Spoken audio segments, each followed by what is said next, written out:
Family does not mean keeping secrets, walking on eggshells, lying to keep the peace, pretending others are healthy when they are not, tiptoeing around the truth, attending events that derail my healing process, defending poor choices, engaging in toxic behavior, remaining loyal to destructive patterns, or sacrificing my needs in an attempt to fix or save others. Hi, I am Dr. Kim Sage. I'm a licensed clinical psychologist. Welcome to my channel and to this week's series on holiday triggers, especially for those of us who have some form of childhood trauma, really relational complex trauma, that oftentimes the holidays can really trigger from for so many reasons, from our sensory issues to the fantasies and realities of our lives to actual family members and what to do or not to do. And so that is really the topic of today's video, which are the different types of toxic families that we find and how we might want to think about showing up and dealing with them right now in the holiday season.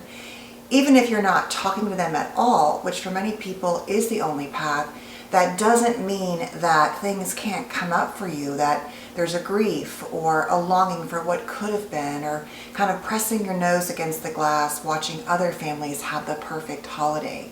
And so there really are just so many inherent triggers. I've watched a lot of videos on breaking down toxic families, and as I sat there, I kind of started thinking about them really more from the core, which is from the attachment wound perspective. The idea is that we have these types of families, but they're operating in a kind of pattern many times that fall into what I think are really the classic attachment patterns. So we're just going to go through what those are and then what that might take for you to kind of just think about as you engage with those families. My son is on a flight home. 1 second. So I'm so excited he's going to be here soon. So I have to keep my phone on. So I'm so sorry for the dings while I'm making videos. Hopefully there won't be many more. Okay, so the idea is that we're going to group these different types of parenting dynamics into attachment categories. And remember that as we go through each one, there's a kind of behavior, a pattern, a way of engaging with their children in each of the attachment styles: secure, anxious, avoidant, and disorganized, often called fearful avoidant also, or also the avoidant one often called dismissive, and the anxious one also often called preoccupied. But I like to use the terms anxious, avoidant, disorganized, and secure. Those are just the terms that really I think of the most when I discuss these topics. So even though I don't love the labels, I think it kind of helps us understand what's going on. So the bottom line is that when we think about a more secure family system, what is that going to look like as opposed to the others? So just to kind of give you a quick reminder that if you have a more secure dynamic, in those family systems, not perfectly, but generally, more often than not, we're going to have access to emotions within the family system for most people in the system, especially the caregivers, and especially the primary caregiver. Emotional availability, honoring and validation of differentiation and individuation, meaning the child is allowed to grow and become a separate person. There's a safe dynamic around emotions and behaviors and their physical body and their mental lives, right? There's not a lot of sarcasm and just repeated, condescension, things like that. And so they're going to be allowing for, like I'm saying, increasing autonomy and independence. The parents are generally present, nowhere near perfectly, but the goal is, you don't have to just hold on to your hypervigilant self at every interaction or completely shut down and remove yourself or what you really feel to be engaged with them. But what does it look like when we're talking about other types of what is truly considered to be more unhealthy, emotionally immature, toxic, pathologized type families where there's a lot of maybe trauma or mental illness and it's untreated and there's a lack of support? The first one we're going to talk about really is what I would see is in a more disorganized family. I'm going to start with that one actually, because that one can have components of the next two. But remember, the heart of disorganization in terms of the caregiving pattern is that the source of safety was also the source of fear.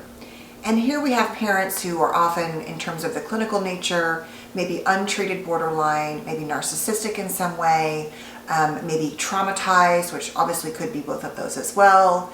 Some form of frightened behavior and frightening behavior, so the parent was frightened and or frightening and scary, a lot of potential rage here, a lot of eggshell behavior. It could not, necessarily always be bad, but it would require a pretty high level of, of a child's really hyper-focusing on the parent and self to survive. And so we can also see just a lot of dynamics here where, in my experience, one of the parents is more disorganized also. So let's say mom is an untreated, or dad, individual who has borderline or narcissistic traits, and the other parent is the good parent by proxy, right? They're not the one who rages and all of that, but they never really step in and truly protect you. And so they act as an enabler. And so in those families, we're going to see things potentially like enmeshment, parentification, alcohol use or abuse, eggshell dynamics, like I'm saying, the good or bad parent. We can see parents who are physically, mentally, and emotionally, or any of those, unsafe in some way, violence. We can see explosiveness and rage. And so this is really a family that, when you think about all of the things that would really require you to be aware and extremely hypervigilant, are going to fall into this category. And the reason why I even included alcohol is that if your parents drink chronically, you have to be paying attention, because you know that a lot of different things happen when they are. And then your body has to go into protective mode in some way, from their rage, from their being emotional and crying and needing you, from them fighting with other people, from inappropriate dynamics at your home with other adults who were drinking, things like that. So all of that is really part of it. Now, a subset of that could be high conflict divorce type parents, where there's like a lot of conflict between the parents in terms of custody or not. Even if it's limited custody, it's not an easy flow. It's stressful. Maybe one parent's house is sort of chill, but the other one is really, emotionally ragey and dangerous. And so that's one. And or, like I'm saying, the unstable kind of toxic co-parent, where one or both parents are toxic in their own ways, but both of them have these dynamics like I'm talking about. Maybe one is more parentified and one is more narcissistic, but you get the picture, right? It's just the high level of conflict and awareness and really survival skills to endure those kind of families. Now, what you want to do with those at the holidays would be things like understand that you are going to need lots of boundaries for yourself, your family, and how you engage. That may include very minimal, like we're going to come by for 2 hours on Christmas morning and that's it, or we're going to celebrate the week before, or we're not coming at all. Whatever it is, you want to be really aware of. Your job is to manage you and your family, whatever dynamic. And so you're going to have things like a high stress level, which the holidays are, could be very triggering for these parents, right? So your job is to try to manage your stress and your family system as it may interact and add stress to the other parent's home in a way that you cannot protect yourself from, right? So they might want to have the perfect holiday, but they're drinking, and so they want you to come over, and you have to be dressed just so, or do the gifts a certain way, and your job is to really lean into managing that. The next one is to think about paying attention to anger triggers, both in yourself and in the family system, because these parents do often have quick to trigger or be condescending or punishing or controlling in some way, that your job is to pay attention to how that can trigger your emotions and or your spouses or your children in some way. So it's all about protection. And lastly, and this will go for the anxious one too, is really pay attention to your tendency, because you had to be so in fight or flight and hypervigilant that you're over-reading every single act or behavior of those parents and then making an interpretation or becoming really dysregulated yourself. You really want to slow down. I'm going to slow down and try to kind of breathe around these parents. Try to pause before you respond. Get super boundaried up and try to hold yourself, and even get your partner, if there's two of you, to try to be mindful of that. Or if there's just one of you, to really, sit in what do you need to make this holiday manageable and not more upsetting and triggering for you as you were probably doing your work to heal from this kind of childhood. The next one is what I would call a more anxious family dynamic. And here we're going to see also potentially enmeshment. So a lot of, lack of boundaries between you and the parent, being parentified potentially. That's the over reading the parent, overexposure to the parent's kind of mood and mind. And so these are the parents who are often overly worried about safety. They're often anxious and fearful themselves. And so they might try to manage that through over-controlling and micromanaging food and stress and school and image. At the core, though, it's about their stress and anxiety. And so you might be exposed to their substance use because they're trying to deal with their raging anxiety inside. So they cocktail every night, or during holiday season, they overdo it. There could be a lot of, difficulty managing stress because they are often living in fight or flight. And so that can be quick to yell, quick to anger, often living through the child in some way, trying to get the child to help regulate them. And this is it could be just like your classic wine mom who yells, sort of like I've been watching Dead to Me, which is a whole other thing on diagnosing. But if you watch that show, and Christina Applegate's character is just so quick to anger. And so, that can possibly be from her grief and anxiety. But when you're anxious, you're much more likely to be irritable. And in fact, in men, anxiety often looks more like irritability than even worry in some ways. And so these are parents who might be kind of helicopter, kind of lawnmower parents. They're trying to keep their kids from having any negative experience because they don't want to have them. They can tolerate emotions more than a more avoidant dynamic, but it's often a lot of internal chaos for them. And so that's what you might see in those kind of families. And so really same thing here. You want to look at how much time you spend with them or not. Really try to set strong boundaries. Look at your own substance use around them, because these might also be at times great parents to be around. But it's just that if you're drinking and they're drinking, or your spouse is, or smoking something, whatever it is, that starts to add to the stress level and anxiety when it starts to wear off. And so that can be triggering for you. Same thing, you want to look at your tendency, especially to be a people pleaser, even for your parents. So you want to give the perfect gift and have the perfect holiday and the perfect meal. And so you're kind of scrambling inside to provide all of that and reduce your anxiety. And so you want to be mindful of that. That goes back to that overreading and overexposure to the parents' sort of internal world. Their anxiety spilled over onto us a lot. And so we have learned to really always kind of read other people first and make sure they're okay before we can be okay. So in the holidays, we can be really trying to make it the perfect experience for all of us. But that overreading can be very stressful. And lastly, in a more avoidant dynamic, these are going to be the parents who are classically emotionally neglectful in general. They may be detached. These are the kind of families where we don't talk about things. We all just act like everything's fine. Very avoidant of anything emotional or deep or risky. These parents can often be over-controlling because of their need to be dominant. They can be very authoritarian, right? It's kind of cold and in charge, and it's this maybe a hardcore narcissistic parent who just doesn't really let any real emotional mirroring occur. They can be dismissive. They can also be the kind of families where on the outside everything looks really pretty, and this is true for all of them, but this family can really present an image of being close, but they're really not very close because there's a lot of, just very clear boundaries around the hierarchy of parent and child in an extreme way. And so their micromanagement is all about not exposing the family, the kids, and themselves to uncomfortable emotions and feelings and dynamics. And so for this one, you're going to do the same thing, of course, limits and boundaries. But what's important with this one is if you have parents like this and they're not doing the work and you've tried, and I always say that a lot of people as they get older, they do become more rigid in their beliefs, in their values. I always say I don't understand that. I think they should become more open and more accepting. But people get scared as they get older, or they lose, I think, there's some cognitive abilities. And so they can kind of shrink down in terms of what they're open to. And part of your job, if you're their child, and these might be loving parents on one hand, but just not very, expressive, is for you to stop expecting that this year you're going to get that beautiful emotional gift or card from them, that they're going to show up the way they always show up. And so for you, it's about looking at and modifying your expectations. This is who they are.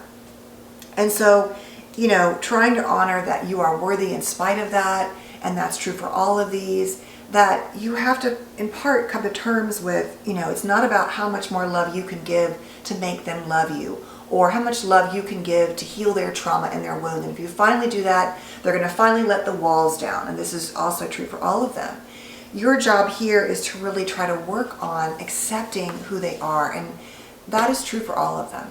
It's just about looking at, knowing the dynamics, where are the triggers, where are the sticky places where things tend to go wrong. Is it when you stay too long? Every year you say you're going to leave at 12, but then you don't. The kids are having a great time, so you don't want to leave. But actually having a toddler meltdown is way better than having the toddler meltdown after the adult parents were embarrassing or rageful or stomped off and pouted or whatever, or said those really unkind remarks, or you just felt like you couldn't really be yourself around. So that is really up to you to decide, but it's so important to understand that. And I guess I'd like to leave you with just a little exercise for this one, which is sort of going back to a more inner child and inner parent dynamic. And that is this, to consider taking some breaths. So once again, just breathing in for a count of 4, holding, sighing, exhaling, and pausing. So let's do that a few more times, just breathing in.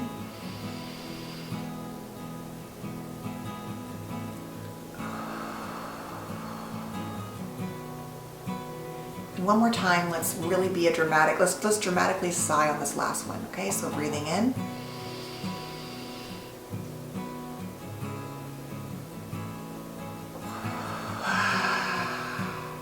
Try to just let that out, because even me talking about this, I know can be very anxiety provoking. So what I want you to do now, if you're in a safe space and you're willing to, is to close your eyes and to see yourself as the child, whatever age comes up for you. Maybe it's a memory. We don't really want to trigger anything here. Just kind of connecting to yourself as a child and maybe what it felt like during the holiday season. All the parts that maybe felt good, maybe didn't feel so good. And you're just kind of like, okay, I see you. And now I want you to imagine seeing your adult self, to fully stand grounded with both feet, so I'm going to uncross my legs, on the ground, feeling the earth beneath you, noticing that you can look around this room that you're in, wherever you are, your car.